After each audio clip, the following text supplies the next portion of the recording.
Buenas noches y bienvenidos a Quien Tiene la Razón.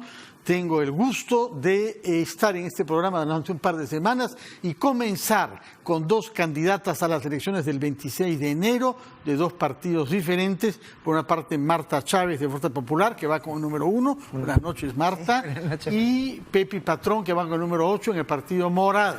Buenas noches. La señora Marta Chávez, ya saben mucho de nuestros televidentes, ha sido congresista desde el año 92, puesto que fue constituyente en las elecciones que hubo ese año, luego fue la más votada en el año 95, lo que le permitió convertirse en la primera presidenta del Congreso el año 95. Regresó al Congreso después y está volviendo ahora, creo que por cuarta o quinta vez. Sería la sexta vez. La sexta vez. Claro, porque ha habido un periodo también 2000 a 2001 que fue un año nada más. De acuerdo. Sí, sí. De manera que es candidata como número 1 en Fuerza Popular. Ella es abogada graduada en la Universidad Católica.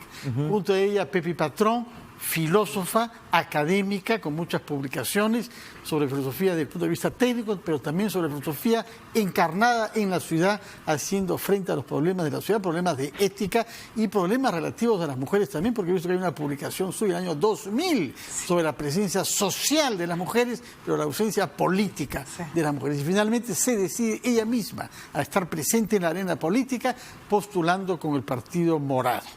Les voy a preguntar naturalmente qué es lo que el público quiere saber, qué se proponen hacer durante el año y medio que serían congresistas si el pueblo decide así, pero antes de entrar a ese tema, quisiera que reaccionen ante las noticias judiciales del día, que son 3, si las he repertoriado bien. Por una parte, la juramentación de 5 de los 7 miembros que habían sido seleccionados por la Comisión Especial de la Junta Nacional de Justicia. Primera noticia del día. Segunda noticia es la información según la cual el magistrado constitucional Carlos Ramos habría presentado una ponencia respecto a la demanda competencial interpuesta por Pedro Olaechea para reprobar la disolución del Congreso adoptada por el presidente de la República, y se nos dice que esa ponencia propone que sea declarada infundada esta demanda competencial. Y el tercer tema que ha tenido lugar esta tarde, una condena dictada contra Gregorio Santos, expresidente regional de Cajamarca, por corrupción a 17 años de cárcel. De manera que, Marta Chávez, queremos conocer su opinión en primer lugar sobre el proceso que ha llevado a que 5 miembros de la Junta Nacional hayan prestado su elemento hoy al mediodía. Sí, me parece muy lamentable que suceda eso, porque ya hubo un primer... No olvidemos que la comisión especial está compuesta por altísimos funcionarios: el presidente del Poder Judicial, la fiscal de la Nación, el defensor del pueblo, el Contralor General de la República y el defensor del pueblo. Junto a ellos, 2 rectores de 2 universidades, una privada y una pública, con más de 50 años de antigüedad. O sea, se supone que son personalidades pues, que están por encima del bien y del mal, que además deben tener un equipo de personas de primer nivel, burócratas, que los apoyen y que están, me imagino, también rentados por el Estado. Pero ya en junio hubo un tremendo escándalo y un primer intento, y terminó hasta con escándalo, como digo, esa primera selección, ¿no? Por un examen mal diseñado por especialistas ajenos a la comisión. Sí, pues sí, ¿no? Pero al final de responsabilidad de los responsables, que son ellos, ¿no? Que además son altísimos funcionarios. En eso quiero hacer la sustentación, porque muchas veces se fijan en detalles del Congreso y qué sé yo, pero esto es una cosa muy grave.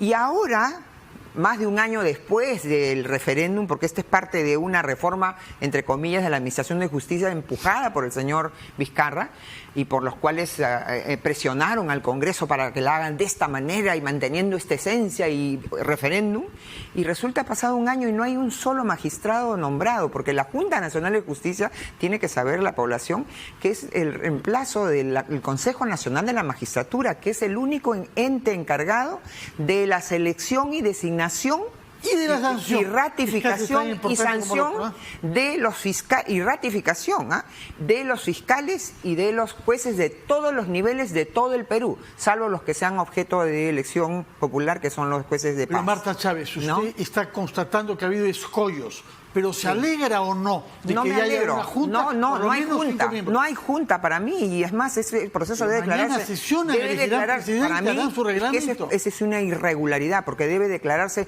nulo. Porque si ha habido 2 personas de 7 que no han sido las idóneas, quiere decir que todo el proceso está teñido. Bueno, para está usted es una mala noticia. Es una malísima noticia. En otras épocas mucho más flexible con la ley, mucho más capaces de adaptarse a ciertas irregularidades. Yo creo que el Congreso siguiente debería arreglar todas estas faltas de viabilidad de la norma, porque es indudable que la reforma no ha sido la más adecuada, ¿no? Pepe Patrón, ¿qué nos dice una filósofa? Me parece que sería la primera vez que una filósofa, un filósofo en general, sea miembro del Congreso, porque Víctor Andrés Belaúnde fue constituyente del 31, pero era un pensador, más que un filósofo propiamente. Profesionalmente, digamos. Sería la primera vez que una filósofa sería miembro. Ojalá. ¿Qué nos dice la filósofa? A ver, la situación de la justicia. La filósofa, con todo espíritu democrático, discrepa de Marta, lo hemos hecho muchos años, en muy buen espíritu. Yo sí me alegro mucho de que haya 5 miembros de la Junta Nacional de Justicia. Creo que es un proceso que tenía que haber... El referéndum tuvo razón de ser, el presidente Vizcarra lo convocó y creo que muchos ciudadanos y ciudadanas estuvimos de acuerdo con esa convocatoria y con ese resultado. El primer proceso estuvo mal, pero yo creo que parte de la herencia fujimorista también es la debilidad institucional del país. Entonces yo creo que esto hay que tomarlo como un proceso de aprendizaje.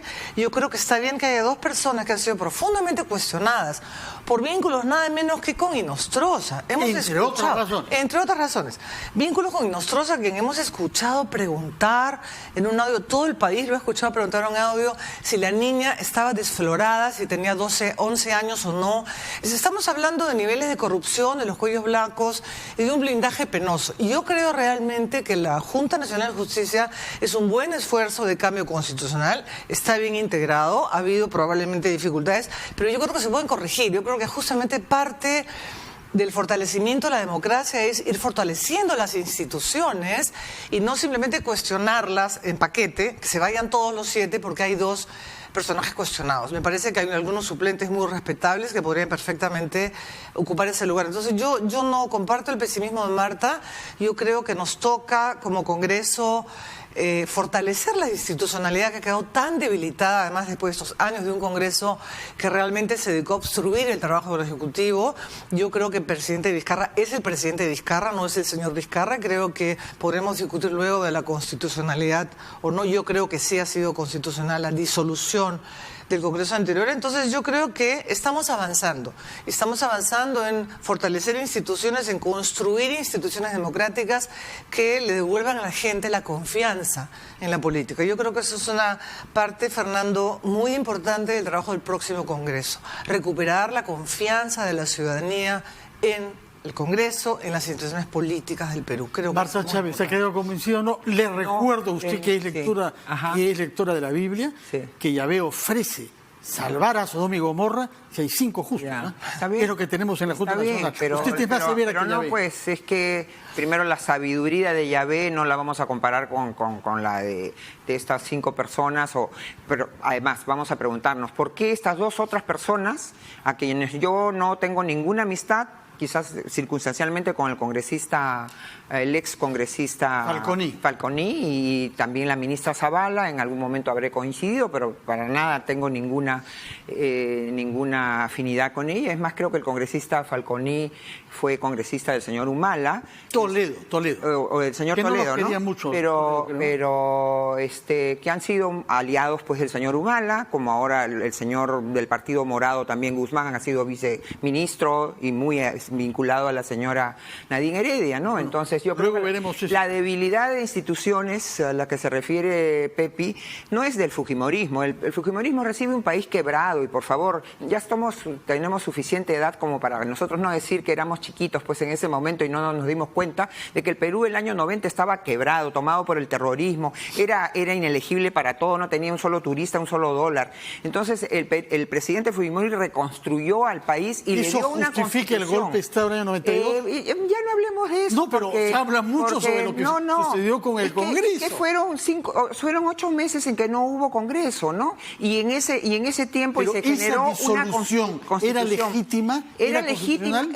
No, estaba fuera de los patrones de la Constitución, porque la Constitución en ese momento solamente permitía disolver la Cámara de Diputados. Teníamos un Congreso bicameral y siempre que la Cámara de Diputados hubiera censurado a 3 gabinetes, cosa que no se dio. O sea, no estaba ajustada a la Constitución. Pero yo creo que si lo miramos respecto de la situación crítica en la que estaba el país, el gobernante que sea tenía que cumplir el objetivo del Estado. ¿Cuál es?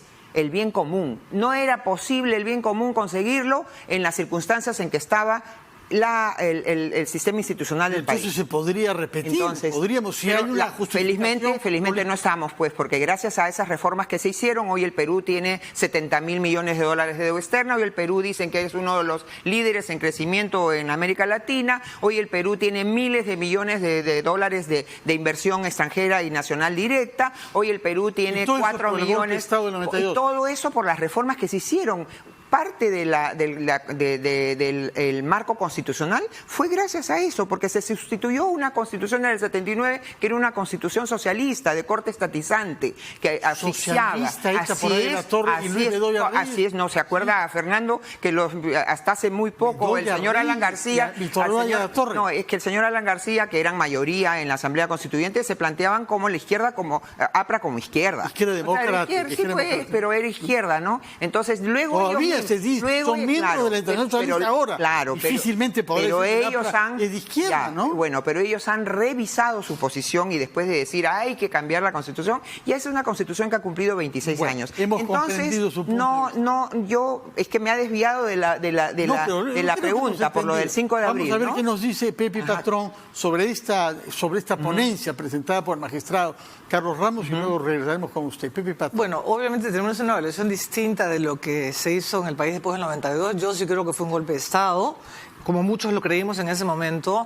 Yo sí creo que había un debilitamiento enorme de la institucionalidad democrática, jurídica, corrupción de los medios de prensa. Es decir, yo creo que no asistimos a una reconstrucción en forma del país. Sin duda era un país quebrado, un país atemorizado por el terrorismo, pero creo que se podrían haber hecho las cosas de otra manera, tanto así que incluso se quisieron tumbar el Tribunal Constitucional de ese momento para garantizar la tercera reelección, ¿no es cierto? Que al final el presidente se fue y renunció por fax. En fin, eso ya pasó, pero yo no creo que podamos decir que eso fue bueno para el país. Creo que eso sí fue un golpe de Estado y creo que no. Creo que esta disolución es constitucional y he vuelto a ver con toda calma en la televisión la escena en la que Salvador Solar, primer ministro, entra al Congreso, no lo quieren dejar hablar, le da su lugar en ese momento parlamentario congresista, Gino Costa, de la banca liberal, ahora candidato con el Partido Morado, con nosotros, y Salvador Solar presenta como premier la solicitud de cuestión de confianza para cambiar las reglas de elección del TC. Se va e inmediatamente proceden a la elección del miembro del TC, entonces ha habido de facto y estoy revisando el artículo 174 de la Constitución, que precisamente dice que se puede disolver el Congreso cuando hay una doble negativa, y yo creo, y muchos en el Perú creemos que eso ha sucedido, y por eso es cuando hablamos de un golpe de Estado, y en ese sentido creo que el jueves 9, me parece, discuten en el TC este jueves, la ponencia de Carlos Ramos. Yo creo que Carlos Ramos es un constitucionalista muy serio y debe tener buenos argumentos, y yo creo que es una buena oportunidad para dejar que el país siga consolidándose institucionalmente, que ya dijo la presidenta del TC que sea lo que sea que digan ellos el jueves, el proceso electoral sigue, lo cual me parece muy bueno, y creo que este Congreso tiene 16 meses para continuar las reformas pendientes y dejar el suelo parejo para una democracia al 2021. Marta Chávez, presumo que no la ha convencido la filósofa una vez más. Por supuesto que no. Notas. Sí, por supuesto que no. Supongo que no será la ponencia. Que felizmente que es filósofa, Pepe es filósofa y no es abogada, pues porque si leyera adecuadamente se daría cuenta que el artículo 120 de la Constitución, se lo digo con todo cariño, dice que los actos en solitario del presidente de la República son nulos. Y la disolución del Congreso no tiene más que la firma del señor Vizcarra. Después, horas después, el primer ministro Salvador del Solar no ha firmado, pues. Y nada, no ha presentado. El que refrenda es un ministro que entra 3 horas después, por favor. Pero ya él mandó disolver y anunció la disolución a las 5 de la tarde. Bueno, si es que el Tribunal Constitucional, que no está compuesto por filósofos, sino por juristas, vota en sentido contrario a lo que usted dice, ¿acatará usted o buscará instancias internacionales? También es posible. ¿Pero cómo se las repudiaba antes? Pero hay que jugarle determinadas veces, hay que jugarle su juego a los demás en las canchas que a ellos les gusta. Pues, pero si usted era la principal escandalizada de que se acudiera al sistema interamericano. Yo misma he acudido hace 15 años, Fernando, está mal informado. Y hace 15 años planteé mi denuncia ante la Comisión Interamericana, porque yo no puedo ir a la Corte, porque si hubiera verdaderamente una justicia internacional, yo podría ir directamente a la Corte. Es como si yo acá quisiera divorciarme y no puedo ir al juez a divorciarme, si no tengo que pasar por el ministro de Justicia a ver si le gusta mi caso, y si no me dice, no, usted no se puede divorciar. Bueno, en todo caso, ahí estamos entendiendo que el fujimorismo no acataría la decisión del TC. No, todavía no me ponga palabras en la boca, Fernando.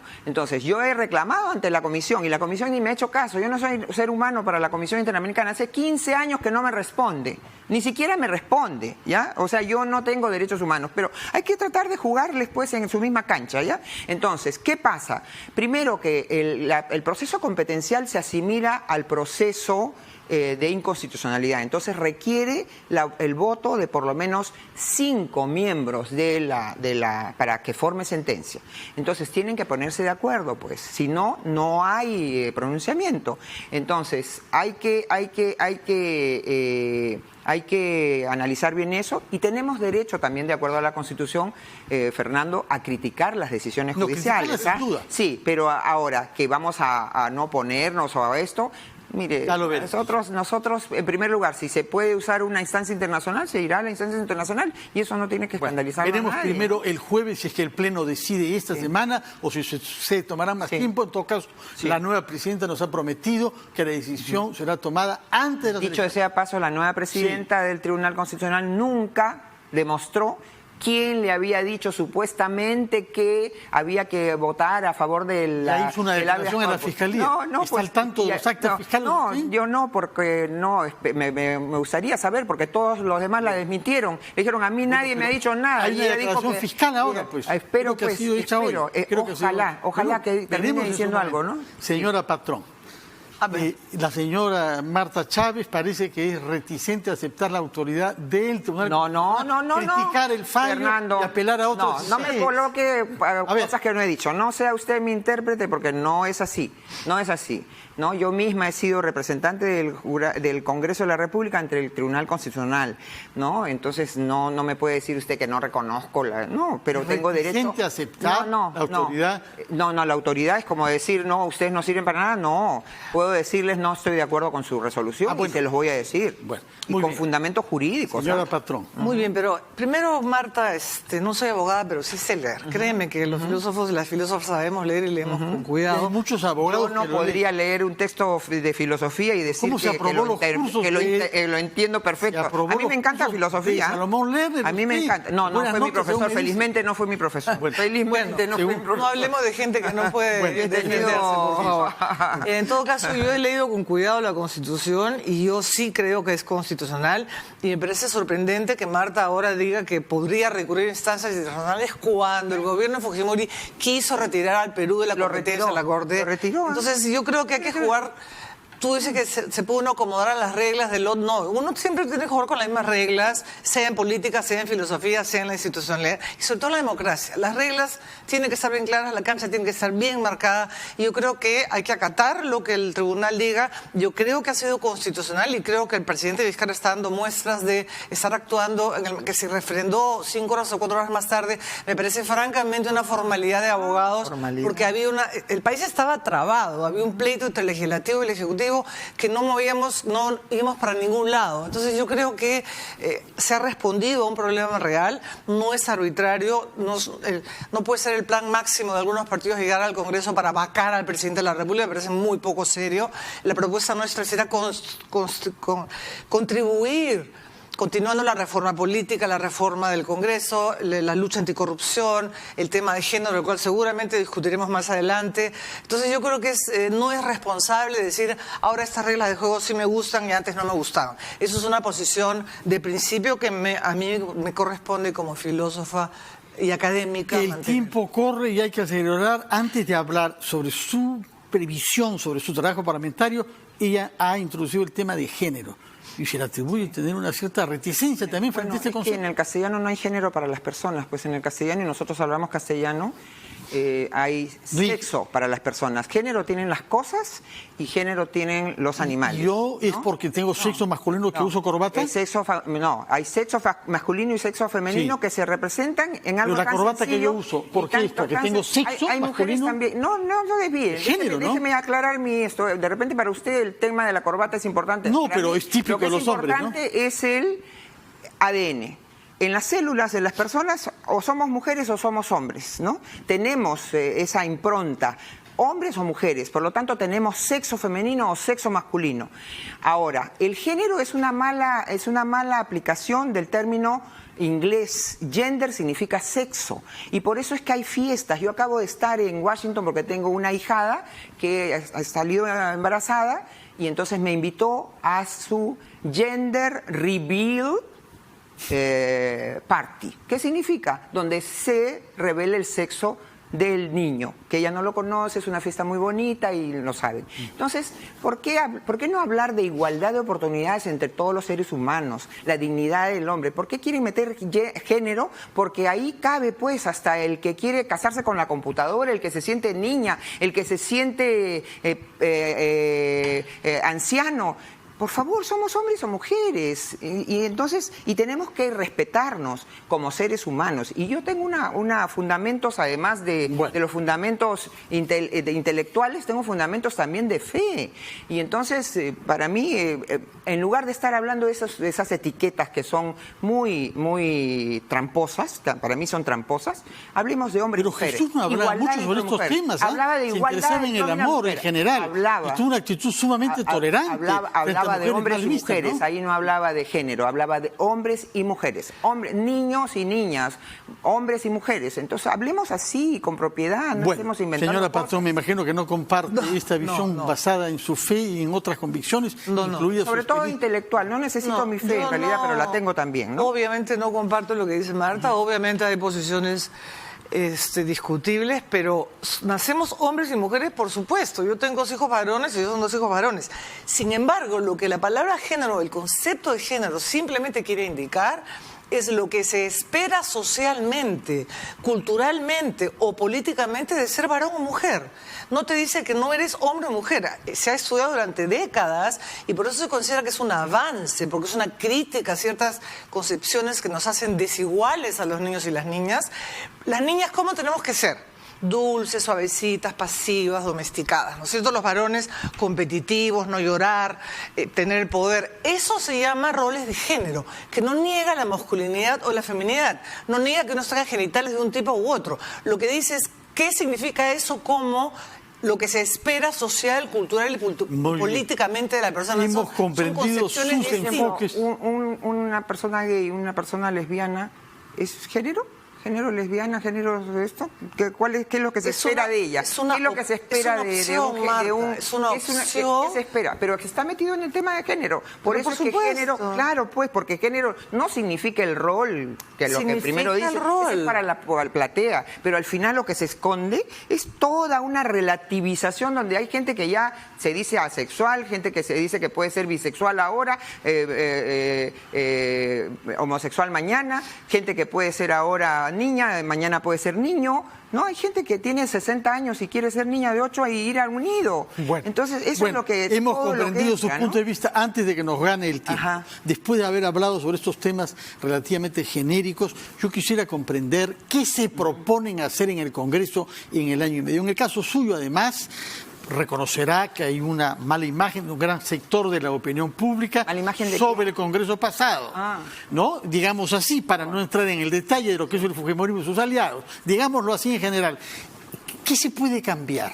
¿Qué se debe cambiar? Si usted influye en su bancada y en el Congreso, ¿en qué sentido quisiera ejercer esa influencia? Me bastaría, Fernando, defender el orden constitucional, porque la Constitución, que es la ley más importante, contiene valores. El Perú es un país de personas creyentes, con distintas fes, pero creyente. Es una persona que defiende la vida desde la concepción. Es una Constitución que recoge también el reconocimiento al matrimonio y a la familia natural como instituciones básicas de la sociedad, el derecho de los padres a intervenir en la educación de los hijos, el libre emprendimiento, pequeño, mediano, micro, grande, la propiedad privada. Esas cosas están recogidas en la Constitución y eso es lo que hay que defender, porque el proyecto que tiene el señor Vizcarra y que, claro, es la continuidad del gobierno del señor Humala, del cual el fundador del Partido Morado ha sido gran persona de confianza de la señora Nadine Heredia, entonces es más de lo mismo. ¿Segura de esa información? Sí, absolutamente, por favor.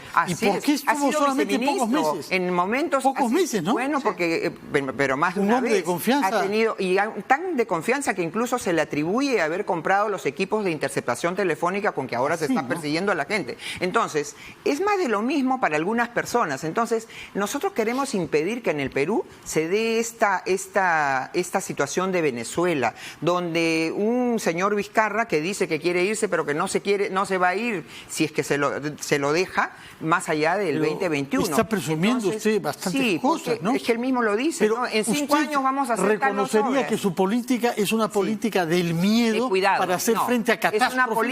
Es una política de defensa de valores que la Constitución contiene. Ahora, si es necesario reformar, y además nada nos garantiza, Fernando, que el primero, segundo, tercer mes de este nuevo Congreso el señor Vizcarra otra vez con los argumentos filosóficos de la negación fáctica nos vuelva a disolver. De repente con Pepe vamos a estar...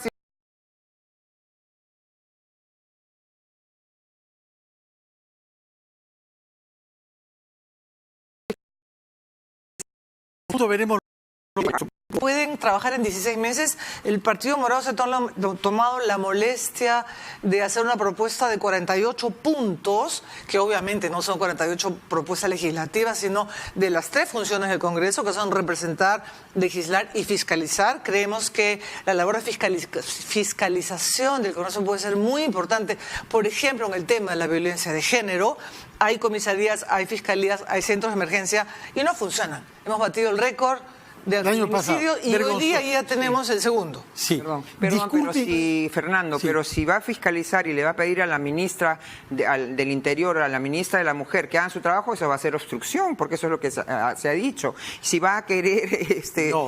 Ahora, yo preguntaría, ¿la inmunidad parlamentaria, sabe, Pepe Patrón, a quiénes se les aplica la inmunidad parlamentaria? Sí, al general Donaire, entre otros. Al general Donaire y a Mamani, por ejemplo. ¿A quiénes se les aplica la inmunidad parlamentaria? A los congresistas, Marta. No solamente a los congresistas. Tampoco. Yo sé que nosotros estamos hablando del Congreso. Al presidente de la República.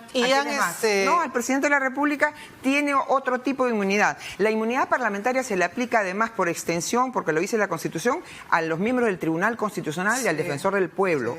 Ahora, yo estoy hablando del Congreso, yo estoy hablando del Congreso. Si estudias un tema de la inmunidad parlamentaria, lo mínimo que se puede hablar es también de la inmunidad presidencial. Entonces, por coherencia, por consistencia. Que quería llegar ahí. Claro, pero no lo piden pues porque ellos son más de lo mismo. No, quisiéramos terminar, estoy seguro, los 3 hablando de la madre de todas las reformas, que es la reforma educativa. Así. ¿Qué piensan sobre la ley universitaria y la manera como viene siendo implementada por la SUNEDU? Marta Chávez, bueno, usted que es profesora universitaria. Sí, así es. Yo he tenido mis observaciones y fui parte y abogada de los congresistas que planteamos una acción de inconstitucionalidad, porque nos parece que en la ley universitaria, y eso se ha agravado más con un decreto de urgencia que no debía darse, ¿qué le parece? Que ataca la autonomía universitaria. Pero ya el TC contestó que no. Ya eso es cosa juzgada. No, hay varias cosas y que inclusive ahora, reitero, están en el decreto de urgencia,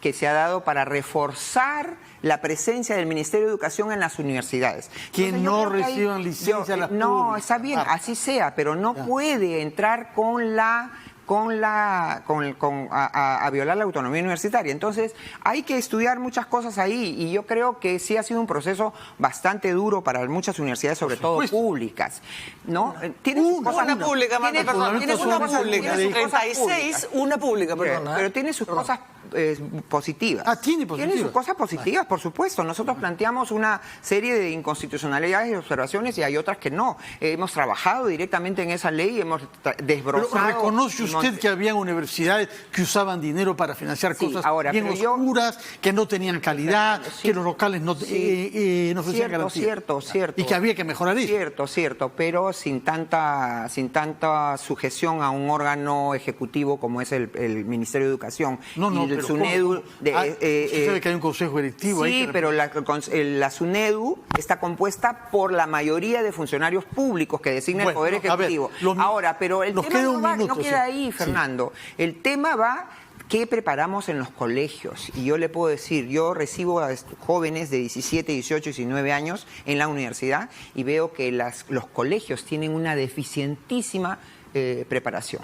Bueno, pero creo que las universidades... ¿Estamos desempeorando o no? Yo creo que no estamos mejorando, lamentablemente. Entonces, yo creo que mucho se exige a las universidades, pero hay que pensar también en por supuesto, el semillero. Y generar reforma de Yo estoy de acuerdo en que hay que pensar en la educación básica, obviamente, pero sí creo que la SUNEDU es un gran paso adelante. Yo creo que se han cerrado 36 universidades que eran una estafa y se ha jugado con los sueños de jóvenes y esperanzas de los padres. Y 36 universidades cerradas, solo una pública, y yo creo que sí se puede dar avances, por ejemplo, en que el supervisor, el superintendente no lo elige el Ministerio de Educación, sino un concurso público. O sea, yo sí creo que las cosas se pueden mejorar, entonces estamos yendo al Congreso con ese espíritu. Lo que funciona, mejorarlo. Lo que no funciona, cambiarlo. Y creo que la SUNEDU ha sido una buena idea, está funcionando bien, y deberíamos pensar en algo similar para la educación básica. Bueno, muchísimas gracias. Yo creo 30 segundos, hay universidades que tienen problemas. Mi alma mater, de la cual ha sido vicerrectora de investigación, Pepi, ha tenido un gravísimo problema que determinó la salida de su rector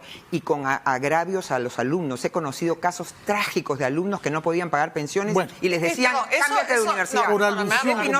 Pepi no sabía de eso. Yo no sabía. Entonces, ella no sabía. Entonces, pueden haber problemas en otras universidades que no se resuelve cerrándolas. Pero no se habla de eso al momento de cerrar el programa porque no me está dejando el derecho a defensa. Es un tema complicado, Marta Chávez. Bueno, en fin, le invitaremos otra vez para hablar sobre el caso particular de la Católica, de la que no reniega usted. No, es mi alma mater. Por favor, los profesores. Me alegro de escucharla, Marta. Yo no sabía. No la reconozco ahora, la universidad. Tú sabes que yo no sabía. Tú sabes que yo lo he escuchado. Muchas gracias por su presencia, que ganen los mejores y que vivamos el próximo 26 una fiesta democrática que restablezca la confianza de los ciudadanos en un Congreso que no nos ha dado siempre. No va a ser mucha fiesta porque es una parte de una medida de fuerza. Marta Chávez, no nos quite la alegría de creer en la democracia viva que se renueve con el acto electoral. Muchísimas gracias por su presencia, buenos días y que tengan una muy buena campaña electoral ustedes dos. Hacemos una pausa y como no hemos podido hablar sobre Cajamarca ni sobre Gregorio Santos, lo haremos con Marco Arana después de la pausa.